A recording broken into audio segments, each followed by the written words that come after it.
So y'all, today we're going to be talking about movies that wrecked my childhood. And what I mean by wrecked is brought it to a crashing end. Now look, y'all, I could not do this first video about this. I'm probably going to do like a little series on different movies, that kind of destroyed me. There is no question, no doubt, the only way to start this off is the granddaddy, the Mac Daddy, the shoop shooity doop doop of horror films, for me at least, which is the Texas Chainsaw Massacre, the 1974 original version. Not part 2, not part 3, not part 4, not part 10, whatever they got, okay? We're talking about the original. So I saw this when I was I think 9 or 10 years old or something, and y'all, this was the worst of the worst back then, okay? This was borderline a damn snuff film. So I just want to kind of talk about the film, a little plot summary, little story time, and just going there. I love horror movies. I love horror films. I've been watching them since, I was a little kid. And the Chainsaw Massacre, and this sounds so weird. I don't know how y'all feel, but it holds a dear place in my heart. And I don't know if there's something wrong with me that's I want to feel comfortable. I'm going to bundle up on the sofa and watch people get sawed up with a chainsaw by a cannibalistic family. I don't know. Call me crazy. Now, just to give a little bit of context, this film was a 1974 film. I was born in 1977 and I didn't see it until the 80s. And the only reason I'm adding that is because total different time, total different era, totally different things going on. A lot of the films that I grew up with watching, such as this one, the original Freddy, Jason, Halloween, all these things, to me and for me, they were setting the precedents and opening doors and stuff like that for the horror industry. They don't make them like they used to. So one of the aspects of this film that made it so oh my God, have you seen the Chainsaw Massacre? Was the fact that they build it as based on true events. Now remember, this was before internet, before cell phone, before, life as we know it now. So you could legit pull this kind of stuff off and be this was based on true events, and literally people would be well, I guess it happened somewhere. Why would they lie? And the truth of the matter is, the film is loosely based on a character, not so much the plot, but the character. And if you're watching this, you probably already know, but his name is Ed Gein. And he was not a really nice guy and did some pretty disgusting things. Several characters from horror films are based on Ed Gein.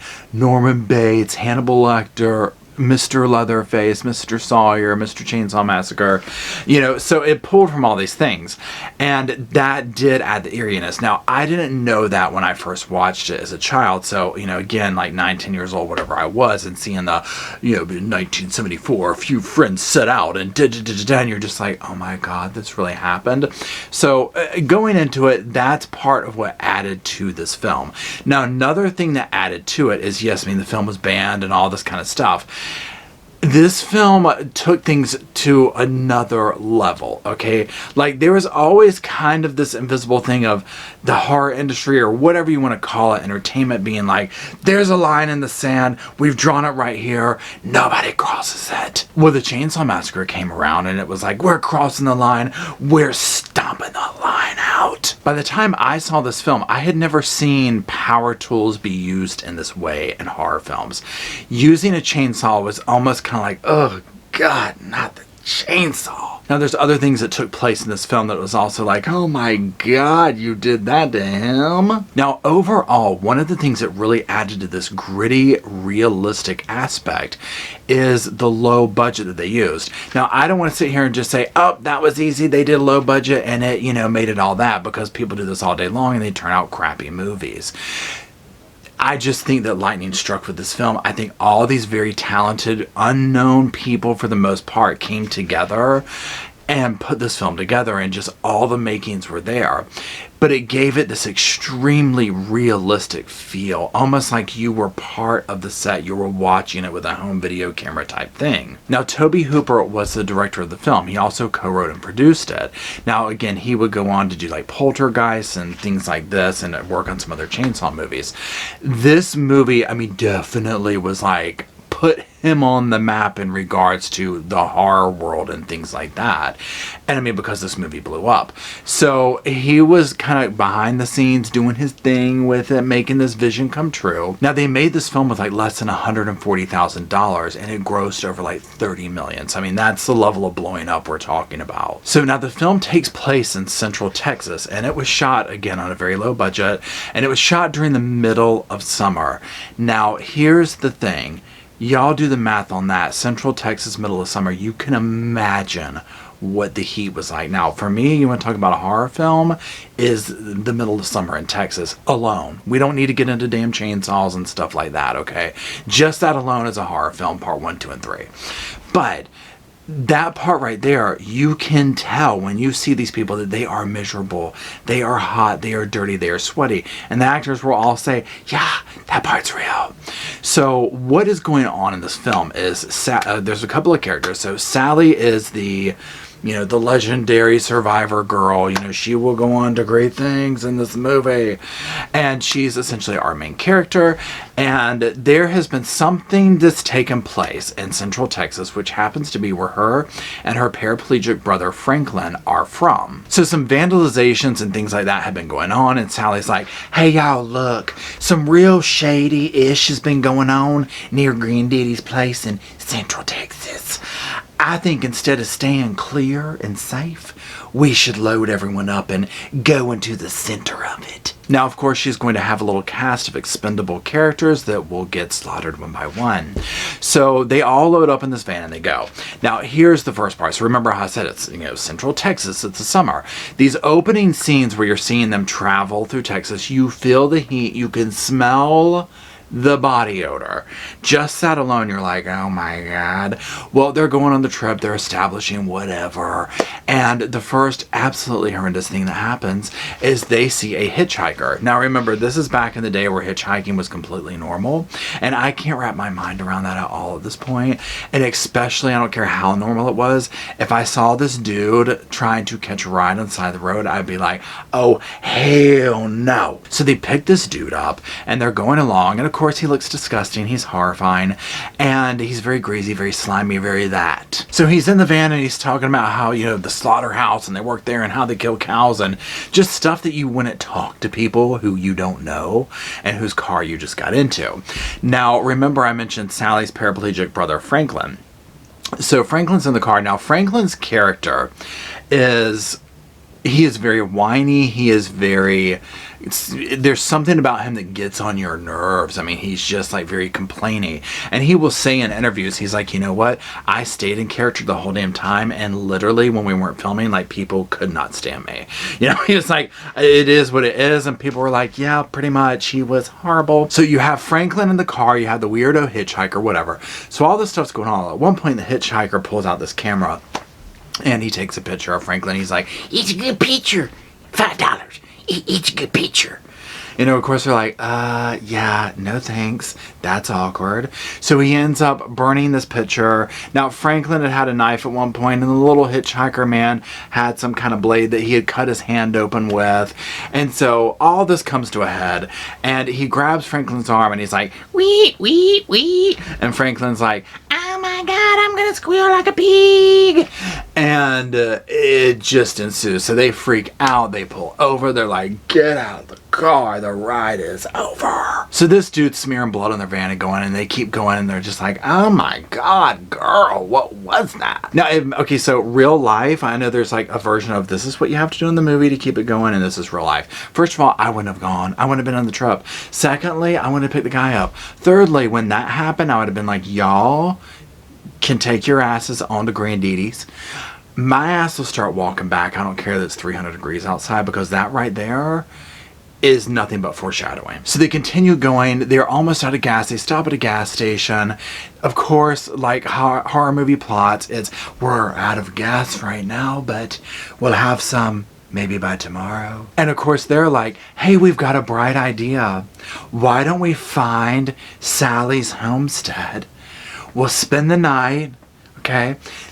We'll come back and get the gas tomorrow. Well, of course, you're like, and that's not going to end poorly now, is it, children? So they do just this. They go, they find this homestead, and then 2 of the expendables, and that's what we're going to call them. We're not going to go by character names here. We're just going to call them expendables. They come up with the bright idea that, let's go find that watering hole that we heard about and maybe do a little skinny dipping. You already know in a horror film, if you go skinny dipping, you are dying. Period. End of story. So we already know this. Anyway, so they go and they come across this house, this farmhouse on the way. And they're like, hey, what if we went up and asked him for gas? That would be helping. So the girl's like, I'm just going to sit back here at this damn swing, you know, you go on up there, Mr. Man. And he goes in there and he's like knocking on the door and he's like, hello. No one comes. And so, of course, he thinks it's a bright idea to go into a stranger's home and poke his nose around. Well, you can only imagine. And we are soon introduced to Leatherface when he slides open a big door and he's like, and does some crazy stuff and clubs the dude with a hammer and all this. Now, here's one of the things that makes this movie feel so much real. First of all, when he hit him in the head with a hammer, it sounded so real to me. I was like, you know, did he really hit that guy? And then the way he drags him, it's like he's like a cow or a deer carcass. You can see how this family, the Sawyer family, Leatherface and his family, treat humans like meat. You know what I mean? Like they're being slaughtered. Like, you know, we do animals at a slaughterhouse or something. So that's their movements, the way he deals with them, all that. So he takes them in the room, whatever. Well, then, of course, we go out to the girl outside, and eventually she's like, well, isn't that weird? Where's my man? I better go look for him. And so she goes up to the house and the same thing ensues and she ends up going in. Well, she ends up like taking a spill into this room. And again, remember how I said, oh, you know, they had a low budget and, you know, things were so real. Well, when she spills into this room, it is covered in bones.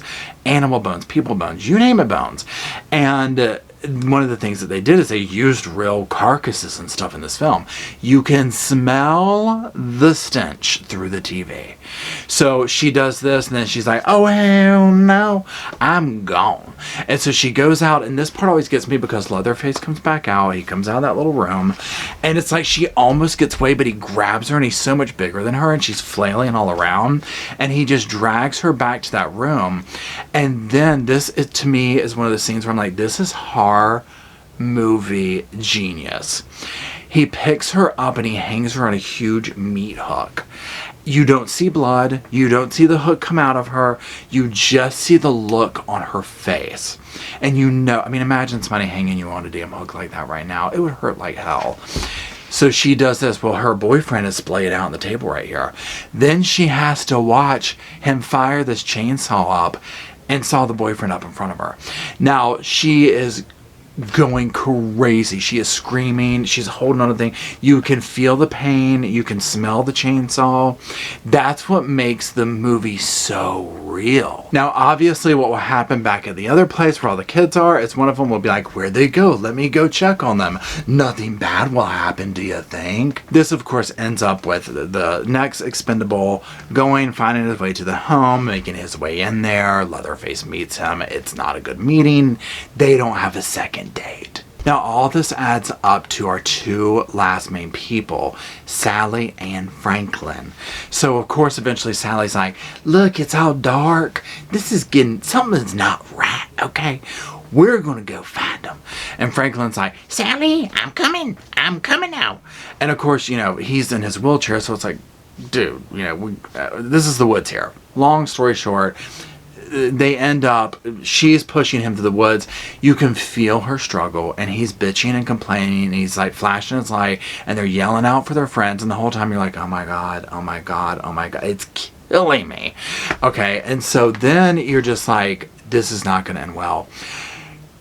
Here is the point in my childhood where I was just like, oh, but what could go wrong? I mean, I know something will, but he's in a wheelchair and nobody's ever crossed that line.